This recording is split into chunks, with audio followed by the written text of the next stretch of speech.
Claudio, seguimos en Buenas Nuevas y la Buena Semilla con más palabra del Señor. Seguimos con la lectura de la palabra. Recuerde que estamos en el Evangelio según San Juan, capítulo 18. Vamos a leer hoy, porque es la continuación. Estamos leyendo todo el Evangelio. Y como ya terminamos el 17, vamos a leer el capítulo 18, versículo 1 al 18. Versículo 1 al 18 del capítulo 18 de San Juan. Y dice la palabra del Señor de esta manera. Habiendo dicho Jesús estas cosas, salió con sus discípulos al otro lado del torrente de Cedrón, donde había un huerto, en el cual entró con sus discípulos. Y también Judas, el que le entregaba, conocía aquel lugar, porque muchas veces Jesús se había reunido allí con sus discípulos. Judas, pues, tomando una compañía de soldados y alguaciles de los principales sacerdotes y de los fariseos, fue allí con linternas y antorchas y con armas. Pero Jesús, sabiendo todas las cosas que le habían de sobrevenir, se adelantó y les dijo: ¿A quién buscáis? Le respondieron: a Jesús Nazareno. Jesús les dijo: yo soy. Y estaba también con ellos Judas, el que le entregaba. Cuando les dijo: yo soy, retrocedieron y cayeron a tierra. Volvió pues a preguntarles: ¿a quién buscáis? Y ellos dijeron: a Jesús Nazareno. Respondió Jesús: os he dicho que yo soy. Pues si me buscáis a mí, dejad ir a estos, para que se cumpliese aquello que había dicho: de los que me diste no perdí ninguno. Entonces Simón Pedro, que tenía una espada, la desenvainó e hirió al siervo del sumo sacerdote y le cortó la oreja derecha. Y el siervo se llamaba Malco. Jesús entonces dijo a Pedro: mete tu espada en la vaina. La copa que el Padre me ha dado, ¿no la he de beber? Entonces la compañía de soldados, el tribuno y los alguaciles de los judíos prendieron a Jesús y le ataron. Y le llevaron primeramente a Anás, porque era suegro de Caifás, que era sumo sacerdote aquel año. Era Caifás el que había dado el consejo a los judíos de que convenía que un solo hombre muriese por el pueblo. Y seguían a Jesús Simón Pedro y otro discípulo.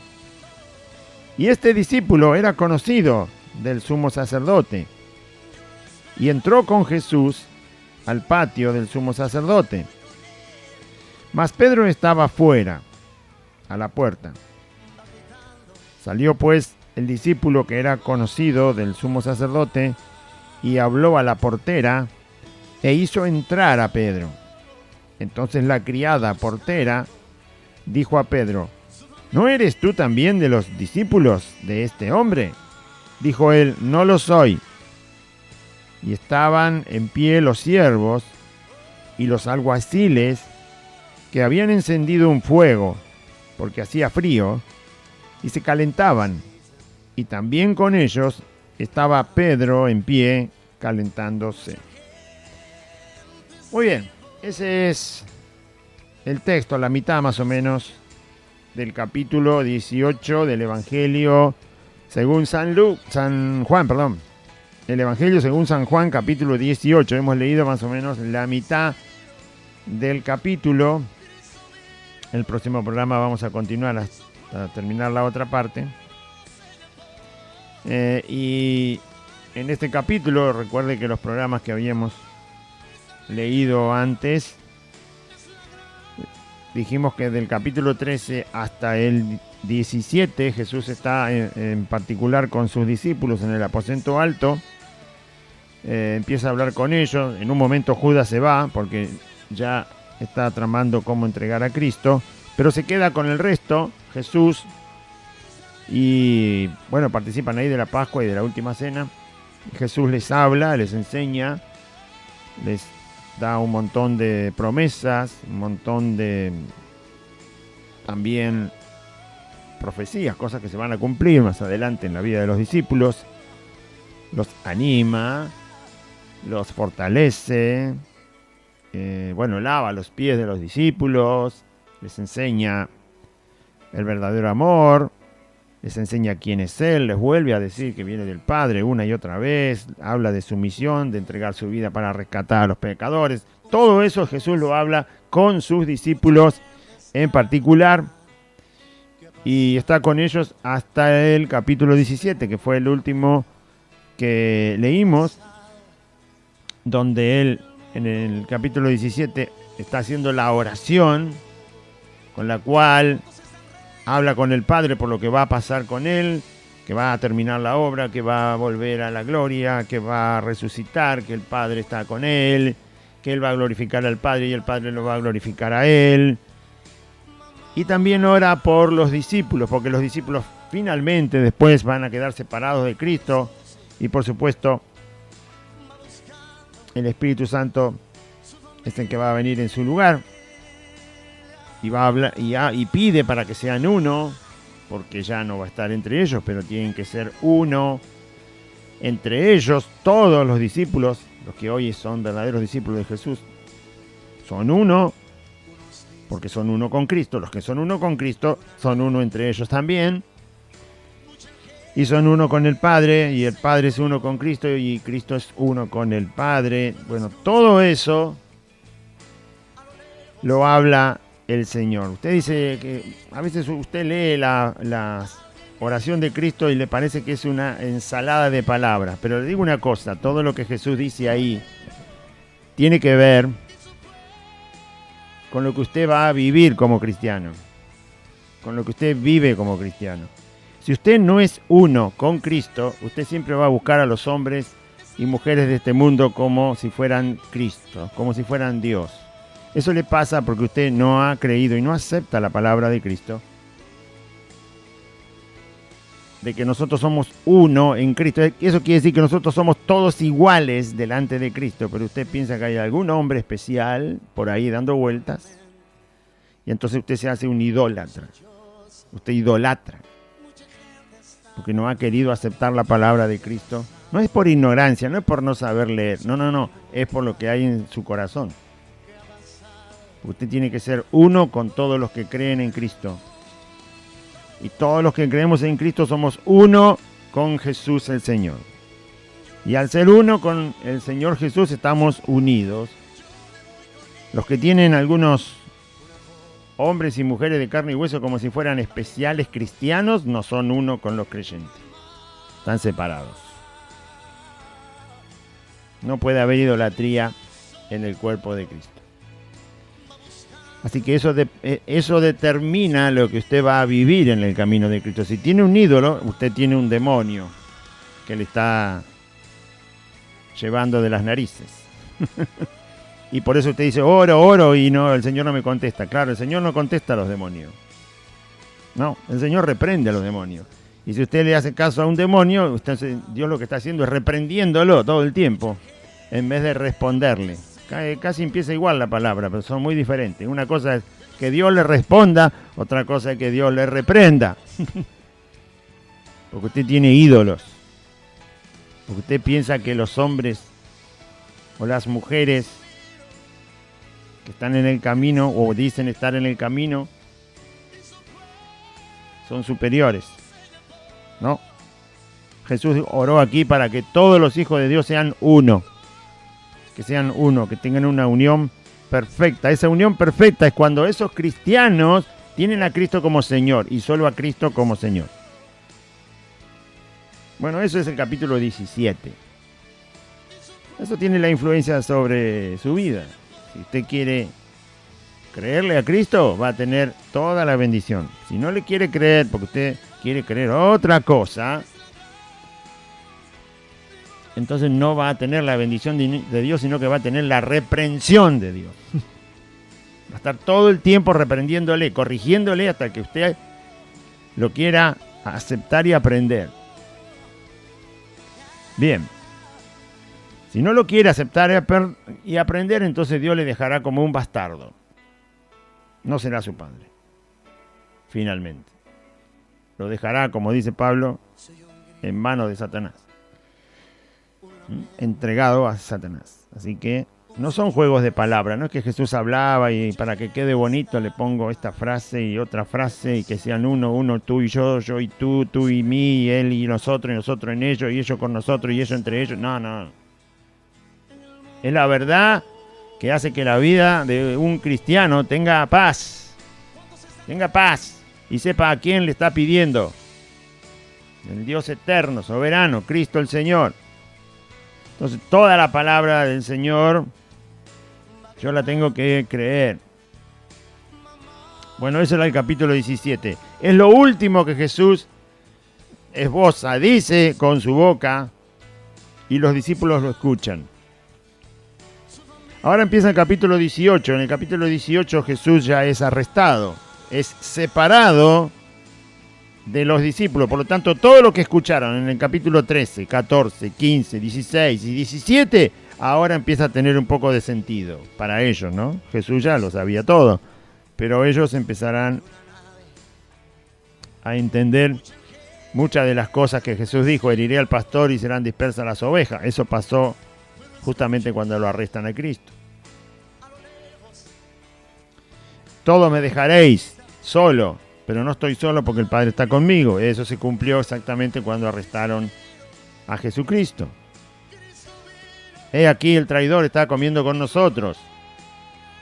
Es uno de ustedes, los 12. Y eso se cumplió cuando arrestaron a Jesucristo. Muchas cosas que Jesús les había dicho se cumplió exactamente en ese instante, que vaya a saber, habrán sido 5 minutos, pero habrá parecido una eternidad para los discípulos que no sabían qué hacer. Bueno, a nosotros nos pasa exactamente lo mismo. Nosotros no vamos a participar del momento en que arrestan a Cristo porque eso ya pasó. Pero de lo que sí participamos es de que todo lo que Jesús dice es verdad. Pero si usted lo toma livianamente y a la ligera, y si yo lo tomo livianamente y a la ligera, después cuando pasan las cosas que Jesús dice, entonces usted va a salir corriendo como salieron los discípulos. Tanto miedo va a tener que va a salir como uno en el Evangelio según Mateo, no recuerdo si está en Mateo o en Lucas, que en este momento que arrestan a Cristo, un discípulo quería seguir a Jesús mientras lo arrestaron, y lo quisieron arrestar a él, y resulta que él estaba tapado con una sábana, y cuando quisieron arrestarlo, dejó la sábana y salió corriendo y estaba desnudo. Y mire que hacía frío, porque hemos leído acá que hacía frío. ¿De dónde salió este discípulo loco que se pensaba que era discípulo de Jesús? ¿Solo porque él lo escuchaba? ¿Solo porque andaba ahí cerquita? Lo quisieron arrestar y soltó la sábana, porque estaba cubierto con una sábana, para que no lo agarren. Dejó la sábana, porque lo agarraron de la sábana. Si no tenía ropa, estaba desnudo, ¿de dónde le iban a agarrar? Dejó la sábana y se fue corriendo desnudo. Bueno, entonces después cuando le pasan las cosas, no sabe lo que está pasando, tiene miedo, tiene tantos temores que no sabe ya si vale la pena seguir a Cristo, pero el caso es que nunca lo escuchó, nunca le cree, nunca acepta lo que dice Cristo, como le pasó a los discípulos en esta noche, que vamos a leer. Habiendo dicho Jesús estas cosas, dijo estas cosas, capítulo 13, capítulo 14, capítulo 15, capítulo 16, capítulo 17, todas esas cosas dijo Jesús, y entonces salió con sus discípulos de ese lugar donde estaba el aposento alto, al otro lado del torrente del Cedrón, del torrente al otro lado del torrente de Cedrón. Salió de la ciudad de Jerusalén y ahí al costado hay un lugar que se llama así, enfrente de la ciudad, donde había un huerto donde se cultivan plantas, en el cual entró con sus discípulos. Jesús entró a ese huerto, era de noche. Y también Judas, el que le entregaba, que ya estaba viniendo para buscar a Jesucristo y entregarlo, Judas conocía aquel lugar porque muchas veces Jesús se había reunido allí con sus discípulos. No era el Monte de los Olivos este lugar, este era un huerto, también enfrente de Jerusalén, pero era un huerto. El otro era el Monte de los Olivos, es decir, solo había olivos en ese montecito. Este era un huerto donde habría toda clase de plantas y árboles que se cultivan. Entonces Jesús acostumbraba también ir a ese lugar. Así que Judas conocía ese lugar. ¿Por qué da el detalle de que Judas lo conocía? Porque Judas no sabía exactamente a dónde Jesús. Casi seguro Judas habrá ido al aposento alto y no lo encontró. Entonces dijo, bueno, no está acá, debe estar o en el Monte de los Olivos o en el otro huerto donde siempre nos juntábamos. Eran lugares que Jesús se quedaba por las noches. Como Jesús no tenía casa propia, las casas de los discípulos estaban todas allá en Galilea, estaban 180 kilómetros, así que no se podía quedar ahí. La casa de Lázaro estaba también 5 o 6 kilómetros, así que tampoco era para andar caminando de noche para ir hasta ese lugar. Jesús no se quedó en el aposento alto con los discípulos, sino que se fue de ahí. Podría haberse quedado, pero no se quedó, porque sabía que tenía que ser arrestado, él conocía todo el proceso de lo que le iba a pasar. Así que Judas, al no encontrarlo en un lugar o en el otro, también como sabía que se encontraban en este huerto muchas veces los discípulos con Jesús, habían estado ahí pasando las noches, entonces por eso Judas aparece en ese lugar, porque sabe que probablemente si no lo encontró en otro lugar, lo iba a encontrar ahí. Así que Jesús no está tratando de esconderse absolutamente para nada, porque sabe que sus discípulos conocen ese lugar. Judas también es su discípulo y también sabe que él en ese lugar pasa las noches. Era cuestión de un poquito de tiempo nomás y Jesús aparecería. Por eso hace la observación de que Judas conocía el lugar. Porque si no hubiera dicho esto, entonces parece que Jesús se fue a esconder ahí. No se fue a esconder a ningún lado. Porque Judas siempre estaba con los discípulos cuando Jesús se quedaba ahí. 1 vez, 2 veces, 10 veces. Era un lugar acostumbrado por Jesús para quedarse en las noches hasta que amaneciera. Entonces Jesús no se fue a un lugar que Judas no conocía. Jesús no se estaba escondiendo, ¿no? Por eso dice la Biblia que Judas conocía ese lugar. Entonces Jesús fue a un lugar que Judas conocía. No se estaba escondiendo. Judas, pues, tomando una compañía de soldados, escuche este versículo que viene, el versículo 3. Fíjese cómo se preparó Judas. Judas, pues, tomando una... Usted sabe que a Judas le pagaron 30 monedas de plata, ¿sí? Eso fue lo que pidió para traicionar a Cristo.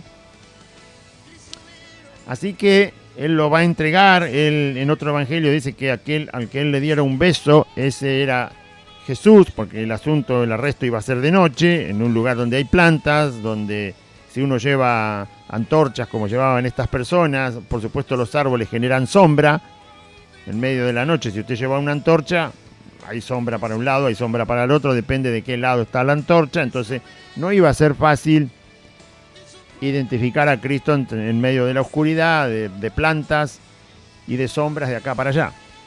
Entonces Judas había dicho, yo le voy a dar un beso, lo voy a ir a buscar, cuando yo lo encuentre, le doy un beso y esa es la señal, esa es la persona. Una forma de identificar a Jesús en medio de la oscuridad del huerto. Y Judas dice, tomando una compañía de soldados. ¿Sabe usted cuánto es una compañía de soldados? Bueno, una compañía de soldados es aproximadamente 300 soldados. para que tenga una idea. Yo lo sé porque como hice el servicio militar, apenas entré en el servicio, nos pusieron, éramos 4 compañías que entramos el mismo día, civiles, que entramos para hacer el servicio militar, y nos dividieron, nos separaron en compañías. Según el DNI, según el nombre, la zona de donde veníamos, ya tenían todo preparadas las planillas, y de esas 1.200 personas hicieron 4 compañías. Cada compañía tenía 300 soldados. Y así empezaron a prepararnos y a instruirnos. Compañía número 1, compañía número 2, yo estaba en la número 2. Enfrente mío estaba el galpón, la barraca donde estaba la compañía número 1. Saliendo al patio enfrente teníamos otra barraca, la compañía número 4, y un poco más atrás, que casi no la veíamos, estaba la barraca de la compañía número 3. Así que estuve con eso todo el tiempo. Por eso sé que una compañía tiene 300 soldados. Así que tomó 300 soldados, por lo menos, ¿no? Judas. Y no se quedó satisfecho con eso, quería asegurarse de su plan, y se llevó también alguaciles, que también son vigilancia, son como policía, ¿no? Tomó una compañía de soldados, tomó alguaciles de los principales sacerdotes, porque los principales sacerdotes para cuidar el templo tenían estos alguaciles que son como policías, personas también que responden a órdenes y que son fuerza pública, lo que le mandan a hacer, eso hacen. Tomó alguaciles de los principales sacerdotes y alguaciles de los fariseos. Fíjese la cantidad de personas de una fuerza pública, como son soldados y alguaciles, que a una orden que le dan hacen exactamente lo que le dicen y no preguntan nada. 300 soldados, alguaciles, habrá llevado 100 de los sacerdotes y otros 100 alguaciles de los fariseos por lo menos, así que tenía más o menos unas 500 personas para arrestar a Cristo. Qué cobarde, ¿no? Si era cobarde, esto lo mostró más cobarde todavía a Judas.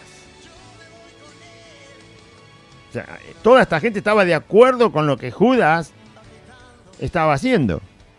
A nadie le importó si estaba haciendo bien, mal, si estaban arrestando a un ladrón, a un asesino. Nadie preguntó nada. Dijeron, vayan con Judas. Judas le va a decir. Había un tribuno también ahí, había gente que sabía manejar personas como estas, soldados y alguaciles. Así que ahí andaba. Pero no es eso todo. Esta gente dice que iba con linternas, que son pequeñas lámparas, que no se apagan de noche. Están hechas de tal manera que de noche no se apagan con el viento. Por supuesto hay que estudiar la historia antigua para ver cómo estaban hechas. Pero las linternas, por eso se le llama linterna a la linterna, porque no se apaga. Pero en aquella época no había linternas a pila.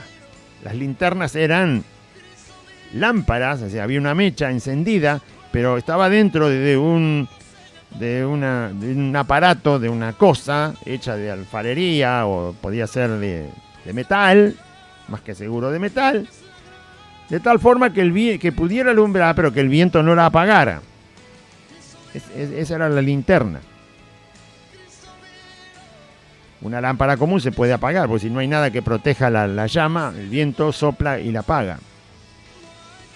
Así que llevaron linternas, además llevaron antorchas. La antorcha usted sabe lo que es un palo que tiene o brea, o grasa, o sebo de animales, o aceite muy empapada, tan empapada que obviamente el fuego no se va a apagar fácilmente. Es la antorcha. Un fuego más grande, también preparado para que no se apague, porque está tan empapado de combustible que no se va a apagar. Hoy en día, si usted, la brea existe desde la antigüedad en la Biblia, se la nombra desde la arca de Noé, se nombra la brea.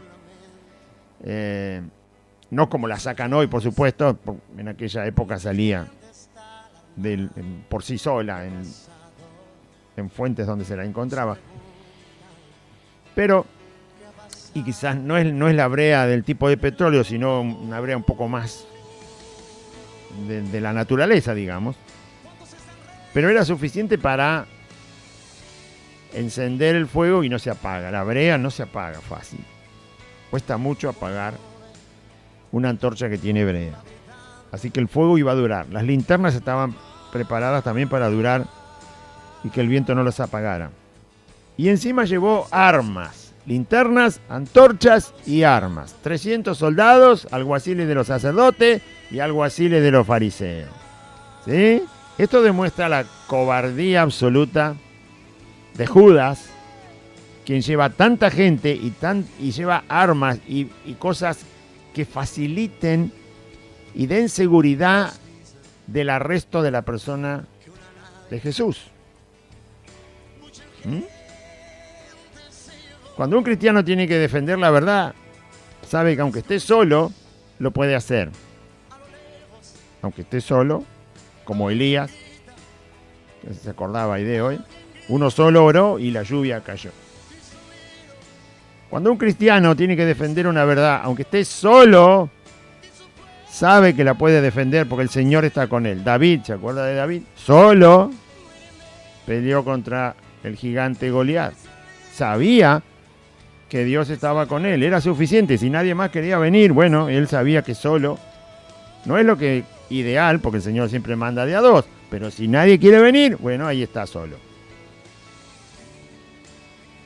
Pablo tuvo que quedarse solo varias veces. Él mismo lo dice, me han dejado solo.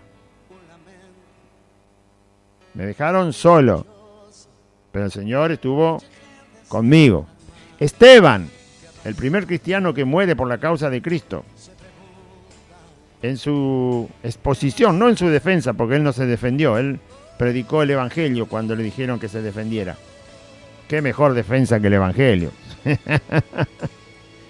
Usted está asustado y tiene que defenderse de algo, predique el Evangelio. No se defienda, predique el Evangelio. Predique el Evangelio, no hay mejor defensa que eso. ¿Para qué se va a defender? Hoy no sabe lo que me hacen. Bueno, predique el Evangelio, no importa lo que le hacen. Esteban lo acusaron falsamente, pusieron testigos falsos, lo arrestaron injustamente. Lo están enjuiciando injustamente. Cuando le dan la oportunidad de defenderse, Esteban sabe lo que hace, empieza a predicar el Evangelio. Por supuesto, lo odian tanto que lo matan, porque le tenían envidia, pero no importa. Él no defendió su persona, él predicó el Evangelio. Y estaba solo. Ahora, estos cobardes que no predican el Evangelio necesitan una muchedumbre que los apoye, ¿no? Y autoridad. Soldados, alguaciles, de este, del otro, linternas. Es decir, preparémonos para que esto nadie lo detenga, ¿no? Porque la linterna en la noche es, hagamos un plan y que nadie lo detenga. Así son los falsos predicadores. Hagamos una estratagema, hagamos un plan y que nadie se atreva a detenerlo, que nadie vaya a decir, este es un predicador falso, mira lo que está haciendo, deje de hacer eso, ¿no? Ahí vienen los patobicas y te sacan del lugar. Los falsos son así, necesitan muchedumbre, gente, autoridad, o sea, apoyo de autoridad secular del mundo, de los impíos, papeles, qué sé yo, cosas, permisos, legalizaciones,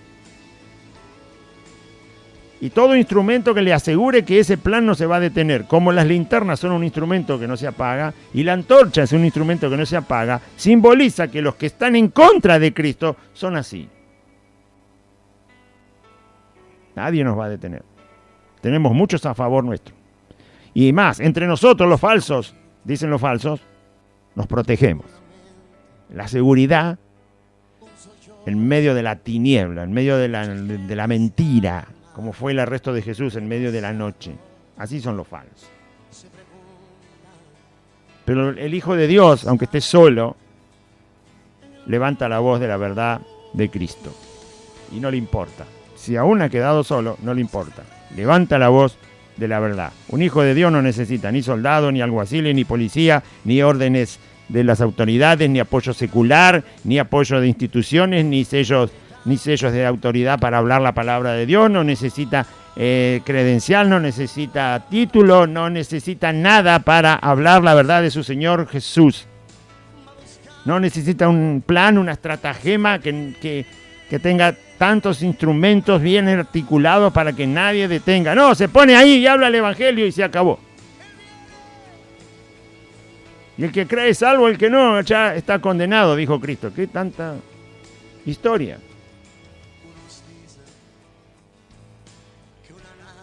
Todos quieren el aborto. Predica el Evangelio de todos esos que quieren el aborto. Si alguno cree en Jesucristo será salvo. El que no cree ya está condenado. Predica el Evangelio.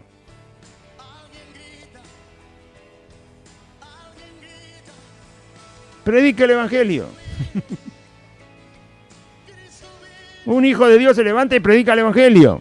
El que le gusta bien, el que no le gusta que se vaya para otro lado. Pero si se convierte, si cree en el Evangelio de Cristo será salvo. Si no cree ya está condenado. No somos más buenos que Dios. Nunca lo vamos a hacer. Judas demostró una cobardía, pero terrible la cobardía que demostró. Pero Jesús, escuche ahora, pero Jesús, sabiendo todas las cosas que le habían de sobrevenir, ¿qué hizo Jesús? Como ya sabía, ya sabe todo Jesús. Entonces, como sabía cómo lo iban a arrestar, sabía quiénes venían, sabía qué traían, sabía cómo se prepararon, sabían cómo hicieron un plan y buscaron todo lo necesario para que ese plan nadie lo estorbara, el plan de Judas y los fariseos, los sacerdotes, los enemigos de Cristo, los judíos. Bueno, como sabía todo, ¿qué hizo? Se adelantó. No se quedó ahí esperando, temblando, ahí me vienen a arrestar, Dios mío, atrás de un árbol. No, Jesús se levanta y en otro de los evangelios dice, a los discípulos que estaban dormidos los despertó por tercera vez y le dice, bueno, ya está, vamos porque ahí viene el que me va a traicionar. Él fue a ponerse al encuentro de Judas y de esta compañía de soldados y alguaciles que lo vienen a arrestar. Eso demuestra valentía. Frente a la cobardía de Judas y de todos los que vienen a arrestarlo, también cobardes, como Judas, Jesús demuestra valentía. Él se levantó, no para esconderse, había estado orando, se levanta de la oración no para esconderse, sino para ir al encuentro del que lo va a traicionar y de los que los van a arrestar. Pero la cosa no era tan fácil como todos pensaban.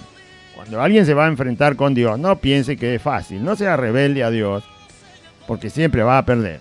No sea desobediente a Dios, no se haga el distraído con Dios, usted que está en el camino, o quien sea, porque siempre va a salir perdiendo. Siempre va a salir perdiendo. En apariencia parece que no, pero siempre va a salir perdiendo. 3 días después de lo que está pasando ahora que yo estoy leyendo, todos los que fueron a arrestar a Cristo, todos, absolutamente todos, y todos los que pensaban sacarse a Cristo de encima, salieron perdiendo. Hasta el día de hoy están pagando la consecuencia. Y la van a seguir pagando hasta que de corazón sincero invoquen a Cristo el Señor y se arrepientan.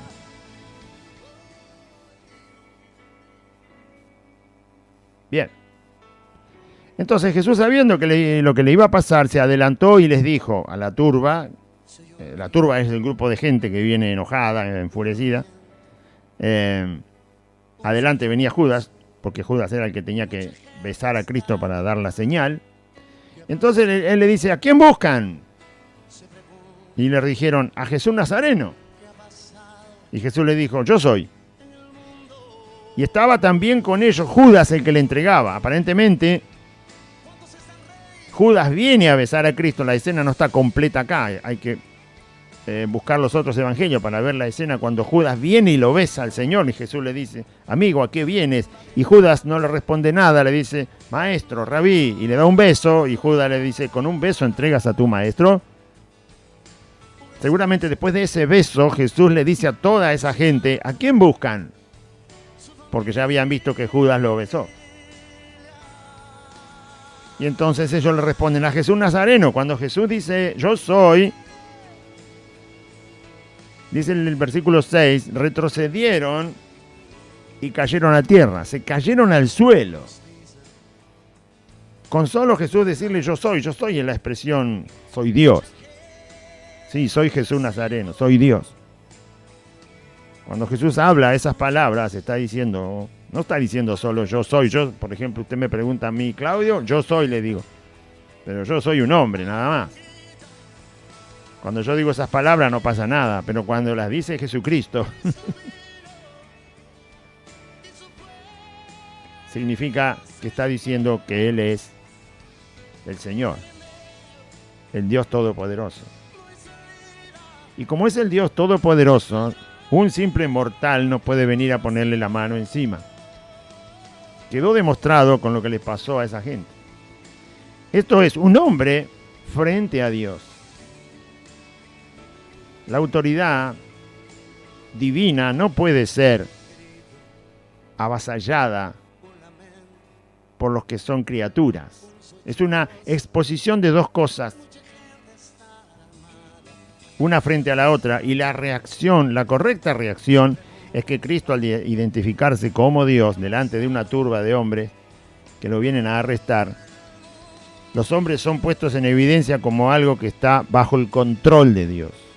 Por eso se caen a tierra. Porque si Jesús hubiera sido simplemente un hombre y hubiera dicho, ¿a quién buscan? A Jesús, yo soy, o soy yo, no pasa nada. Pero Jesús no solo era hombre, era Dios. Esto quiere decir que la creación está sujeta al Creador, que es Cristo. Por eso se cayeron al suelo. Porque ahí Dios dejó demostrado que Él está por encima de su creación. Y que solo lo arrestan porque Jesús voluntariamente deja que lo arresten. Porque si no lo hubiera dejado en el suelo y de ahí no se levantan. Y Jesús podía seguir su camino. Pero retrocedieron, se cayeron al suelo, eran como 500. Me imagino cómo se habrán levantado, porque caerse con una antorcha en la mano, se imagina el de atrás, ¿no? Saca esa antorcha de ahí que me está quemando los ojos. Imagínense lo revuelto que fue el caso. Y se vieron débiles, porque dijeron, este hombre nos tiró al suelo, ni siquiera nos tocó. El asunto es que se levantan otra vez. Y volvió a preguntarle, una vez que se levantaron, Jesús le dijo, ¿a quién buscan? Y ellos le dijeron, a Jesús Nazareno. Y Jesús le dijo, muy bien, ya les dije que yo soy. Si me buscan a mí, dejen ir a estos. Y se refiere a los discípulos. ¿Están buscándome a mí? Bueno, soy yo. Ya Judas me dio un beso, todavía tienen dudas. Están nerviosos, asustados y cobardes porque vienen a arrestar a un solo hombre. Soy yo. No me van a arrestar solo porque ustedes quieren, sino porque es la voluntad de mi Padre. Así que cuando se levanten de vuelta, porque se cayeron al suelo, entonces sí me van a poder arrestar. Pero ya que me buscan a mí, no tienen por qué arrestar a los demás. Ustedes mismos lo han dicho, me buscan a mí, no arresten a los otros. Haciendo Jesús exactamente lo que había dicho, que ninguno se iba a perder de aquellos que Dios le había entregado como discípulos a Cristo. Si los hubieran arrestado en ese momento, seguramente la furia de los judíos hubiera ordenado que los mataran también. Entonces Jesús cuida a sus discípulos, como nos cuida a nosotros, y no permite que los arresten, sino que solo lo arrestan a Él. Él ya empieza a poner su vida por sus amigos, los discípulos.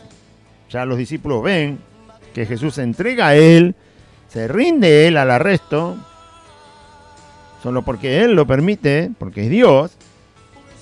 y libra a los discípulos de la situación.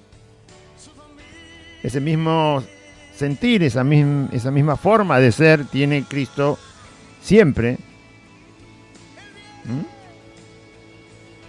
Cuando nos ayuda a predicar su evangelio.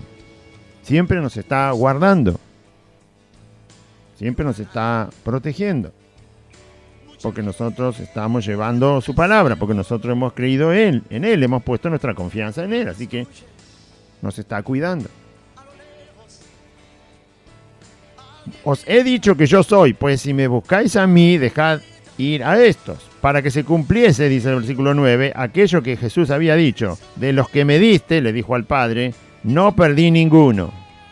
Todos quedaron sanitos, los 11, Judas después va a ir y se va a ahorcar él solo, pero los 11 quedaron sanos, quedaron protegidos, pudieron ir a esconderse, y luego cuando el Señor resucitara al tercer día los iría a buscar. Pero Él no permitió en ese momento que toda la revuelta que había para arrestar a Cristo de parte de los que odiaban al Señor y su ministerio, no sobrecayera sobre los discípulos, porque todavía el Espíritu Santo no había venido, Jesús todavía no había muerto en la cruz, no había resucitado, y el Espíritu Santo todavía no había llegado para estar en la vida de los creyentes, y ahora no se puede predicar el Evangelio si el Espíritu Santo no está en la vida de la persona. No va a soportar ni siquiera un mosquito. No va a molestar que le digan ni A por predicar el Evangelio si no tiene el Espíritu Santo. Si tiene el Espíritu Santo, va a soportar cualquier cosa. Hasta la muerte, hasta el martirio, lo va a soportar por causa de Cristo. Como esto todavía no había pasado, Jesús protege a sus discípulos por la promesa que hizo al Padre de que no dejaría que ninguno se pierda.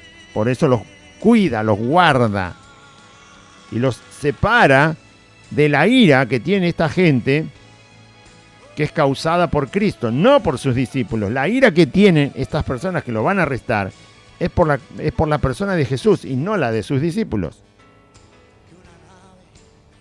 Los discípulos empezaron a ser peligrosos después, cuando el Espíritu Santo vino a la vida de los discípulos.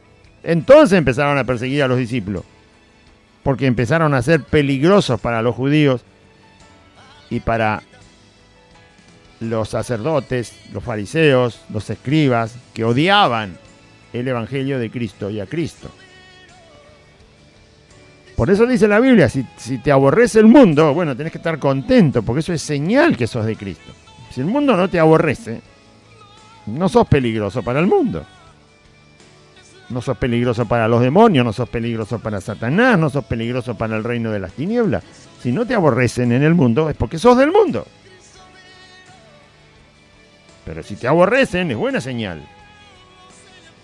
Porque a los discípulos lo empezaron a odiar cuando se levantaron a predicar en el día de Pentecostés, porque el Espíritu Santo los había llenado.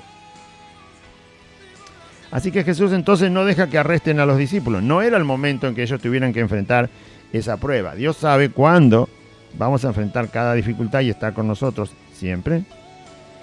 Entonces Simón Pedro, que tenía una espada, una buena cuchilla, ¿no? No una espada larga como usted conoce, una cuchilla larga. Por eso se llamaba espada y no cuchillo, porque era suficientemente largo, no sé, 40 centímetros de largo la hoja del cuchillo, más o menos por ahí. O 50, un poco más. En los gauchos le llaman el facón. Es tan grande que se lo ponen atrás, ¿vio? En el cinto, para que no le lastime la pierna. O un poco más que eso todavía. Bueno, eso tenía Pedro. Y entonces, Simón Pedro, que tenía una espada, la desenvainó, estaba en una vaina, justamente por lo grande que era, e hirió al siervo del sumo sacerdote. Recuerde que habían ido alguaciles comandados por el sumo sacerdote, que Jesús sabía que dentro de horitas nomás, una hora y media, iba a estar delante de ese sumo sacerdote, porque lo mandaron a arrestar ellos, iba a tener que dar cuenta delante del sumo sacerdote, y ahí estaba uno de los sirvientes del sumo sacerdote arrestando a Cristo. Jesús sabe todo eso.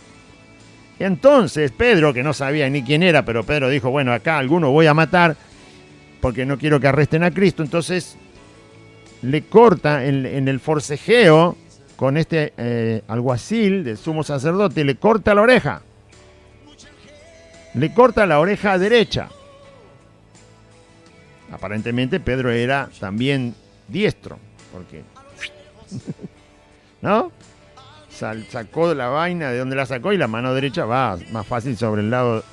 No, al revés, quizá era zurdo, perdón, porque cortó la oreja derecha teniéndolo enfrente. Pero eso es un detalle menor, no importa. El caso es que Pedro forcejea con el soldado y logra cortarle la oreja. Seguramente le cortó la oreja casi, o se la cortó entera o le quedó colgando con un hilo. Porque si el corte hubiera sido muy pequeño, la Biblia no diría que le cortó la oreja, hubiera dicho que le hirió la oreja. Usted sabe lo que es eso, el dolor, la sangre, la desesperación de este soldado. No tenía nada que ver, él estaba cumpliendo orden, no tenía la culpa. No podía preguntar si Jesús era inocente, culpable, le dan una orden y dice, bueno, ya vamos, qué sé yo estoy cumpliendo órdenes. Él no sabía, quizás Jesús era un malhechor, quizás los discípulos eran unos sinvergüenza. Él dice, bueno, nos llevan ahí en medio de la madrugada, ¿qué quiere que haga? Pero Pedro, un arrebatado que no entendía todavía el reino de Dios, por completo le cortó la oreja. Y el siervo se llamaba Malco. Aparentemente esta persona luego se convierte al evangelio, porque por algo ponen su nombre. ¿Sí? Más adelante en el tiempo habrá creído, él participó del arresto de Jesús, estuvo la noche, imagínense, después le empiezan a predicar que este Jesús resucitó, que es el Hijo de Dios, y bueno, dijo, y además le sana la oreja a Jesús.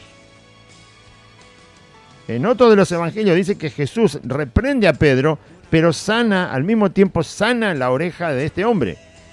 Vuelve a poner la oreja y obviamente es Dios. Le sana la oreja, pone la oreja en su lugar, corta la hemorragia, calma el dolor, se va, no hay más inflamación, no hay dolor en la oreja de este soldado, queda sano, Jesús lo sana. Y ese soldado en una hora y media va a estar ahí, frente al sumo sacerdote, porque es a donde lo llevan a Cristo a testificar. Pero claro, no puede hablar nada, es un soldado, un alguacil, tiene que callarse la boca. Pero él sabe muy bien que lo que Jesús va a decir es todo verdad. Pero Jesús lo sana porque obviamente Jesús no quería que sus discípulos aprendieran la violencia para predicar el evangelio. No tiene nada que ver la violencia con predicar el evangelio. Algunos se excusan y bueno, dicen, está bien, Dios tiene que hacer una guerra santa en algún momento, matar a los malos. Bueno, y se agarran de algunos versículos, pero se olvidan de este. Para sacar una verdad de la Biblia, hay que tomar los textos tanto del Antiguo Testamento como del Nuevo. Todo, hay que tomar toda la Biblia y de ahí sacar la conclusión de la verdad que Dios nos está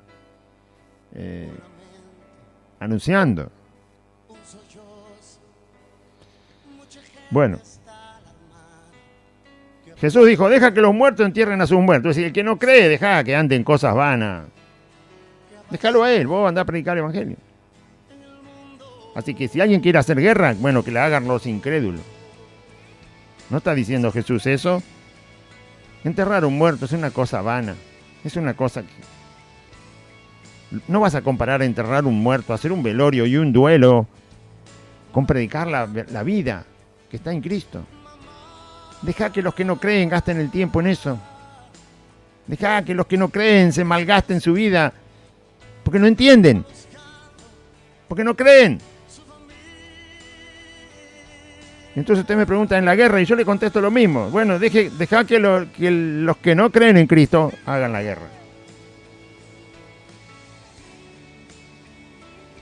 Pedro no era alguien que no creía en Cristo. Pedro era alguien que era discípulo de Cristo. Y Jesús le dijo, no. En otro pasaje le dicen: los que toman espada, a espada perecerán, Pedro. Los cristianos no estamos para levantar espada. Dejá que los incrédulos que no creen en Jesucristo, si quieren hacer guerra, que hagan la guerra. Nosotros estamos para predicar el Evangelio. Deja que los muertos entierren a los muertos. Deja que el incrédulo haga la guerra. Deja que el incrédulo ejerza violencia. Es de ellos, de nosotros no. No es tan difícil, ¿no? Bueno, me parece, no sé, si no, leemos toda la Biblia en una vigilia y sacamos la conclusión. Ya sé que me van a venir con que Josué hizo guerra, bueno, pero tiene que leer toda la Biblia, tiene que saber lo que pasaba en ese momento, tiene que saber por qué Dios lo hizo, tiene que conocer a Dios. Ahora estamos en el Evangelio de Cristo. Bien. Hasta Jesús lo enseñó. En el día de reposo, ¿está bien salvar la vida o quitarla? Es decir, que yo pueda matar a otro. No importa en qué situación. En el día de reposo, ¿está bien salvar la vida de un hombre o mujer? ¿Está bien salvar la vida en el día de reposo o está bien quitar la vida? Me imagino que sabe la respuesta, ¿no?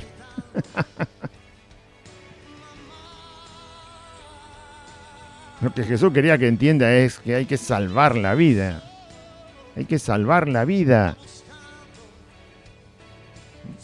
Haciendo todo el esfuerzo posible, hay que salvar la vida. Nosotros, los cristianos, los creyentes, los discípulos de Cristo, estamos para salvar las vidas, predicando el Evangelio.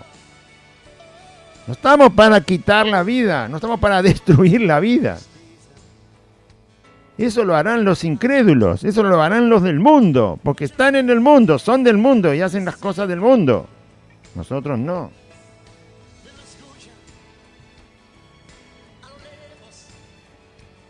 Bueno. Entonces Jesús dijo a Pedro: mete la espada en la vaina. ¿Acaso la copa que el Padre me ha dado no la he de beber? ¿Vos querés impedir lo que Dios ya ha dicho que debo hacer?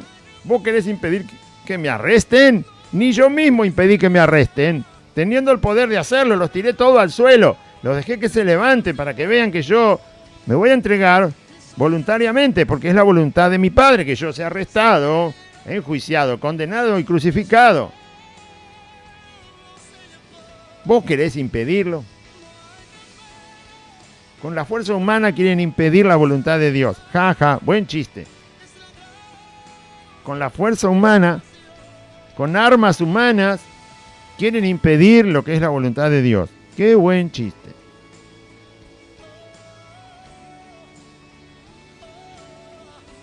Lástima que no hace reír. Bueno, se gozan los que son hijos de Dios, porque saben que la voluntad de Dios nadie la va a entorpecer, ningún poder. Ni el poder satánico, ni el poder demoníaco, ni el poder humano, ni el poder de la tecnología, ni el poder del dinero, ni el poder de los gobernantes mentirosos, ni el poder de nadie, ni el poder de una plaga, porque la plaga la manda Dios, así que es Dios el que detiene la plaga, no la plaga detiene a Dios.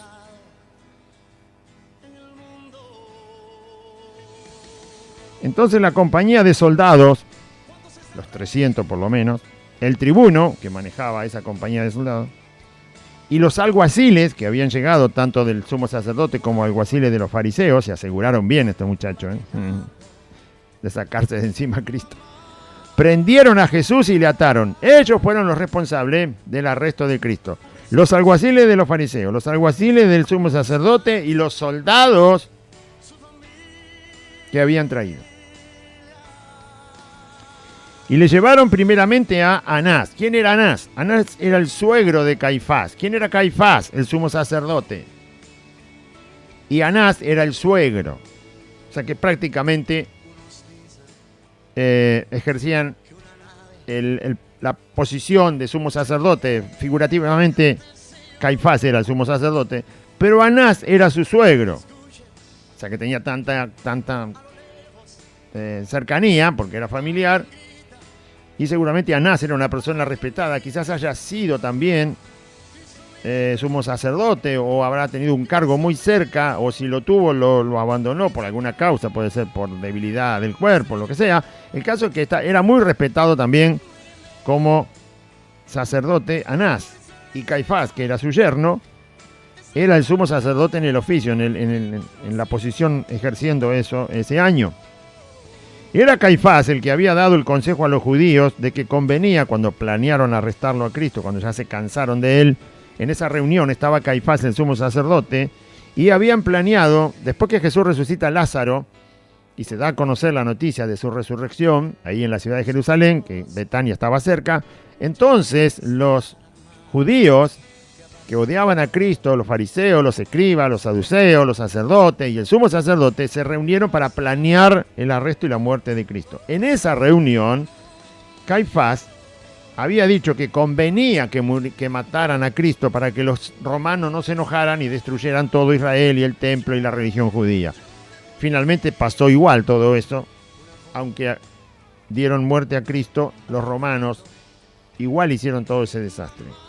Caifás pensaba que si mataban a Cristo, toda esa división que había en el judaísmo se iba a desaparecer y los romanos iban a quedar tranquilos y entonces no iba a pasar nada. Iban a seguir ellos amigos de los romanos, tramposos como siempre, sinvergüenzas, corruptos, gobernantes corruptos, con otros gobernantes corruptos como los romanos, y bueno, todo iba a ir bien. No fue así, por supuesto. Pero Caifás fue la persona que dijo, conviene que matemos a Jesús, entonces se termina el cristianismo, se termina esta doctrina que están predicando. En ese momento no se llamaba cristianismo. Terminemos con Jesús y se termina la enseñanza de Jesús y listo, nadie más lo va a seguir a Jesús, estamos todos tranquilos, volvemos todos a la sinagoga, todos judíos y todo sigue bien. Entonces matémoslo. Él fue el que dio el consejo. Es mejor que muera un solo hombre antes que perezca toda una nación de Israel. Sería bueno decirle a Caifás, ¿por qué no venía a darte una vuelta ahora a ver lo que es Israel? Tonto. Israel no pereció, tonto. Israel floreció, Israel se fortaleció, Israel es una gran nación, Israel es el cumplimiento de las promesas que Dios había dado para Israel después de semejante juicio que Dios hizo sobre su nación impía, que se alejaba de él y rechazó y mató a su Mesías. Pero volvió, como Dios lo dijo. Caifás, sumo sacerdote, no sabes nada de las Escrituras, sabías nada. Egoísta, materialista, corrupto. Y seguían a Jesús, como lo arrestaron, se lo llevaron. El primer lugar que lo llevaron fue a ver a Anás, que era el suegro de Caifás. Seguramente no vivía muy lejos, ¿no? Del suegro y el yerno, en la misma ciudad. Y siendo religiosos que tenían una posición muy alta en el gobierno de Israel, es como presidente y vicepresidente, algo así, ¿no? Tienen una relación muy, muy cercana, muy íntima, muy permanente. Entonces primero lo llevaron a Anás. Y seguían a Jesús, Simón, Pedro, Anás y Caifás. Si estaba Anás, Caifás aparecía en 5 segundos, aunque no hubiera celular en esa época, ¿no? Entonces, y seguían a Jesús, Pedro y otro discípulo. Y este otro discípulo era conocido del sumo sacerdote. El sumo sacerdote era Caifás. Este otro discípulo de Jesús conocía al sumo sacerdote de antes. Después se hizo discípulo de Cristo. No sabemos quién era, no era de los 12 conocidos. Pero como era conocido del sumo sacerdote, él siguió a Cristo, que lo arrestaron y lo llevaron para ver al sumo sacerdote, y entonces entró con Jesús al patio del sumo sacerdote, al lugar donde estaba la oficina, donde el sumo sacerdote podía ser llamado para atender lo que hubiera que atender. Así que este discípulo llegó hasta ahí. Pero Pedro se quedó afuera, no llegó a entrar, porque nadie lo conocía, por supuesto no lo iban a dejar entrar, hasta el patio, hasta la preentrada de la oficina del sumo sacerdote, a donde lo estaban llevando a Cristo primero, o donde por lo menos lo iban a presentar cuando el sumo sacerdote se pusiera su ropita, ¿no? Se se tomara una gaseosa y entonces dice, ahora voy. Ya sabía que lo estaban arrestando. Pero bueno, tenía que aparecer ahí en la oficina. Por decirlo de alguna manera. Pero Pedro estaba afuera, a la puerta. Salió pues este discípulo que conocía al sumo sacerdote y le habló a la portera, la que cuidaba la entrada, e hizo entrar a Pedro. Entonces esta portera, cuando lo ve a Pedro cerquita, porque le dijo, mirá, déjamelo entrar a ese que viene conmigo. Este discípulo que conocía al sumo sacerdote pudo entrar fácilmente porque lo conocían, pero ve que Pedro no puede entrar, entonces él vuelve a donde Pedro se quedó y le dice a la portera, a la que está cuidando la entrada de las personas a esa oficina tan importante, le dice, aquel que está ahí, señala a Pedro, déjalo pasar porque viene conmigo, no te hagas problema porque es de confianza, no es una persona complicada ni que va a traer problemas. Como se hace en cualquier oficina de Estado, en una oficina de gobierno, en un lugar donde hay gobernantes, si uno no tiene gente conocida, no puede entrar ahí fácilmente, tiene que hacer toda una historia que al final no va a entrar nunca. Entonces, como este discípulo sí era conocido, entra él, vuelve, le dice a la portera, déjalo que pase, viene conmigo, para que Pedro lograra entrar y estar más cerca de la escena de lo que pasaba con el Señor. Así como este discípulo también había entrado, quería ver qué iban a hacer, qué iban a hablar, qué iban a decir, qué iban a decidir. A ver si algo se podía hacer. Nadie tenía en mente que todo esto iba a desencadenar y terminar en la crucifixión de Cristo. Pensaban que esto era algo que iba a pasar, que se podía resolver políticamente con las autoridades, que era nada más que un arresto, una pequeña demanda sobre lo que Jesús hacía y quizás después lo dejaran ir, o un día en la cárcel y después un par de látigos y que se vaya.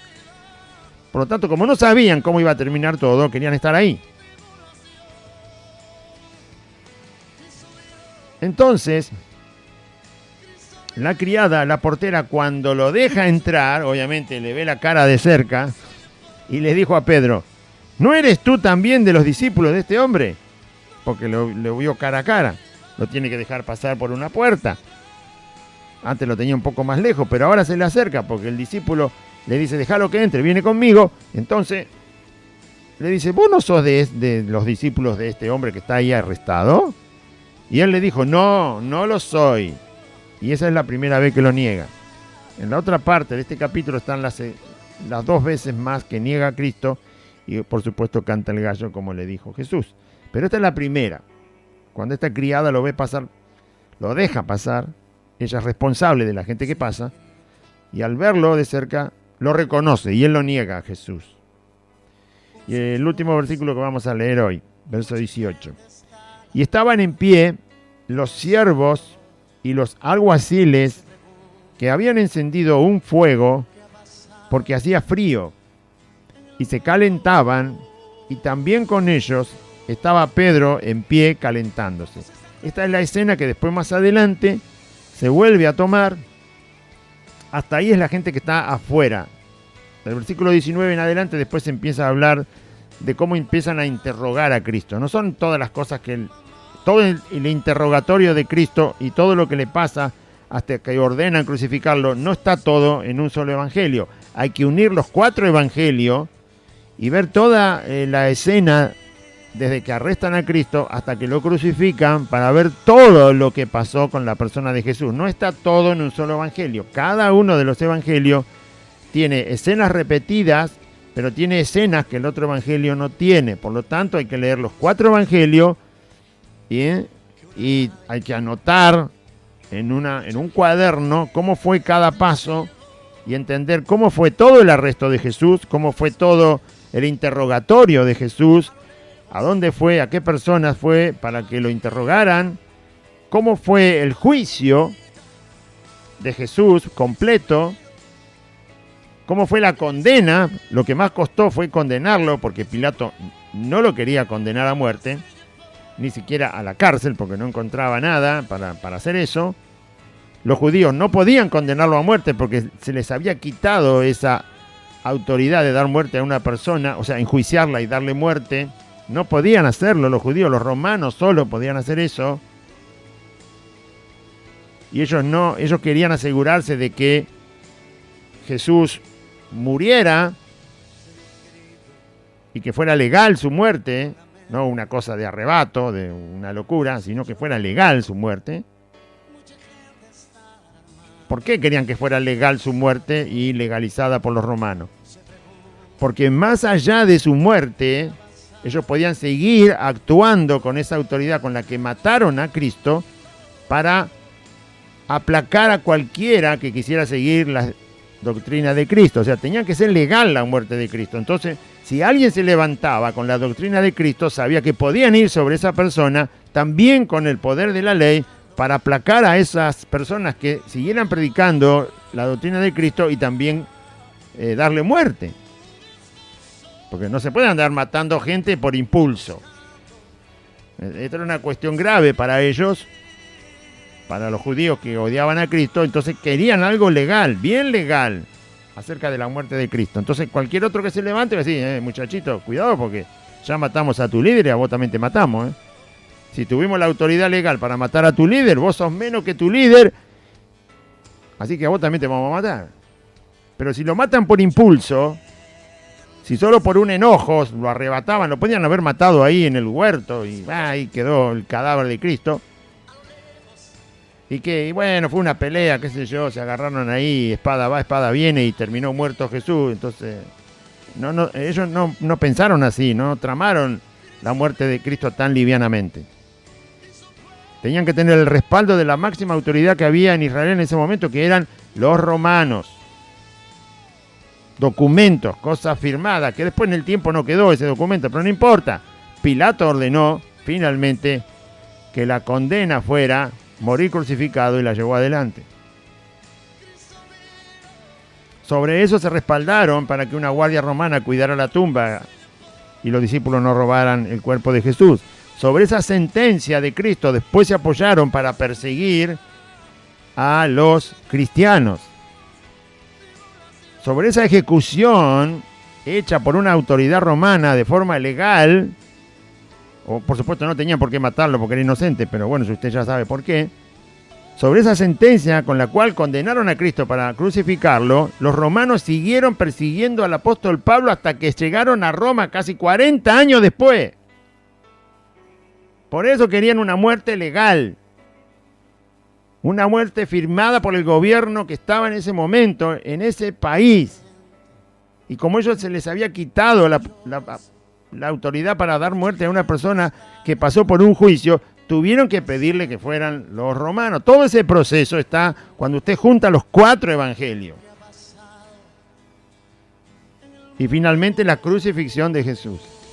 Acá solo hay una parte en el Evangelio de Juan, que la vamos a leer en el próximo programa. Termina el arresto termina en el patio del sumo sacerdote, en la parte del patio de la oficina donde este sumo sacerdote va a empezar a interrogar a Cristo, con todos esos soldados que habían ido, o una gran parte de esos soldados, los alguaciles del sumo sacerdote, los alguaciles de los fariseos, habían hecho en el patio, en un lugar del patio, obviamente el patio era grande, pero siempre está la parte, la antesala para entrar a la oficina, pero en el patio habían hecho una fogata porque la noche era fría, y ahí estaban todos estos alguaciles que habían estado arrestando a Cristo, parte de los soldados que habían estado arrestando a Cristo, y estaba también Pedro calentándose en esa fogata. El único de los discípulos conocidos de Jesús que estuvo ahí, cerca de donde finalmente hacen entrar a Cristo para empezar a interrogarlo. Así termina la escena en este evangelio del arresto. Ahora empieza el interrogatorio. En el próximo programa lo vamos a leer. Pero no es, por eso hice la aclaración. Para ver todo el arresto de Cristo hay que leer los 4 evangelios. Para ver todo el interrogatorio de Cristo hay que leer los 4 evangelios. Para ver todo el juicio de la persona de Cristo hay que leer los 4 evangelios. Y para ver la forma en que condenaron a Cristo a morir en la cruz, hay que leer los 4 evangelios, donde están todos los detalles uniendo los 4 evangelios. Porque cada uno de los autores de los evangelios, Mateo, Marcos, Lucas y Juan, escribió una parte, algunas se repiten y otras no, son partes que no están en los otros evangelios. Bien, esta es una de las visiones o una de las formas en que lo escribió el apóstol Juan. Mañana seguimos, mañana el próximo programa, seguimos, digo mañana o el próximo programa porque a veces las grabaciones se van a repetir sin que sea el próximo programa, se puede repetir salteado y entonces tú vas a decir, pero me dijo que mañana seguía con lo otro. Bueno, en el próximo programa seguimos con, igual están los capítulos grabados y todo, con San Juan 18, del versículo 19 en adelante. Muy bien. Vamos a orar, audiencia. Diga así conmigo: Padre Celestial, en este día escuché tu palabra y yo confieso que Jesucristo es el Señor y creo en mi corazón que Dios lo levantó de los muertos al tercer día.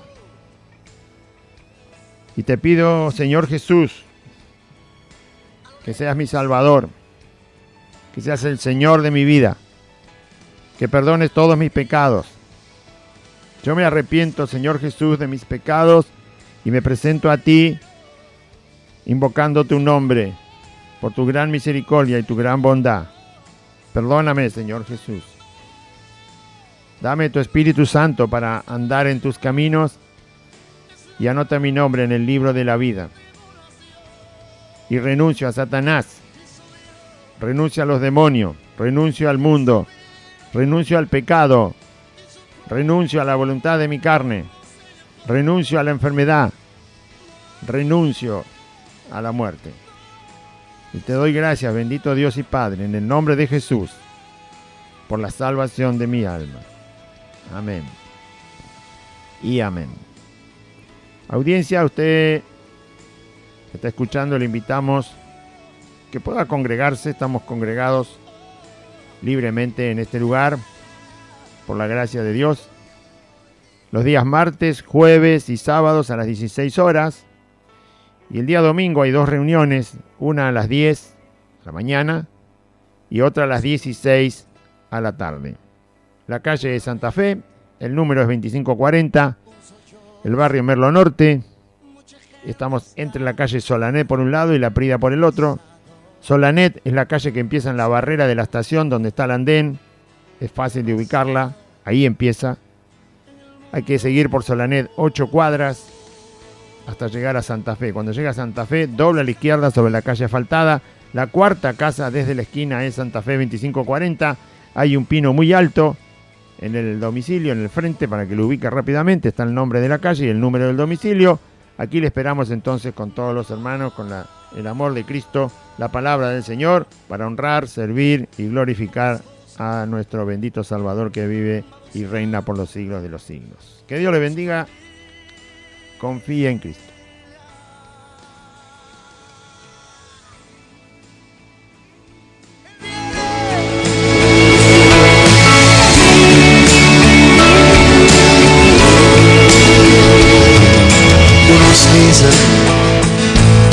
Que una nave, mucha gente se llevó.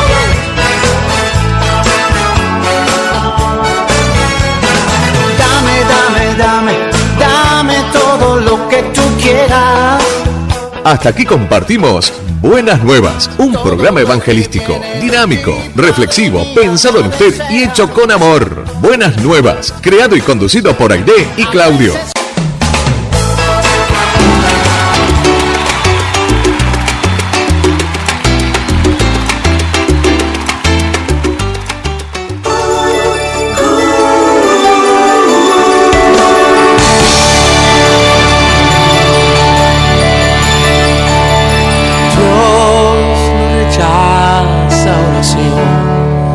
Oración es alimento.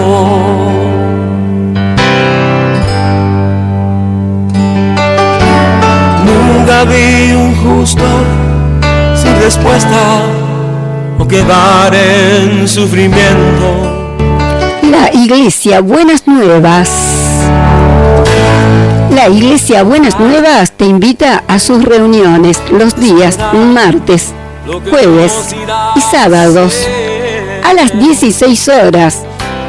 Y el día domingo, 2 reuniones, 10 de la mañana y 16 horas. En la calle Santa Fe, 2540, entre Solanet y La Prida, a 8 cuadras de la barrera de la estación de Merlo, Lago Norte. Conoceréis la verdad y la verdad os hará libres. San Juan, capítulo 8, versículo 32. Te esperamos. Dios te bendiga. Dios va al frente abriendo camino, quebrando cadenas, sacando espinas. Manda sus ángeles contigo luchar. Él abre puertas, nadie puede cerrar. Él trabaja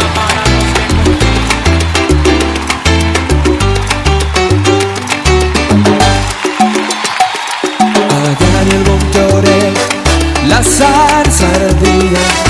Allá en el monte Oreb, la zarza ardía. Moisés quería saber por qué la zarza ardía y no se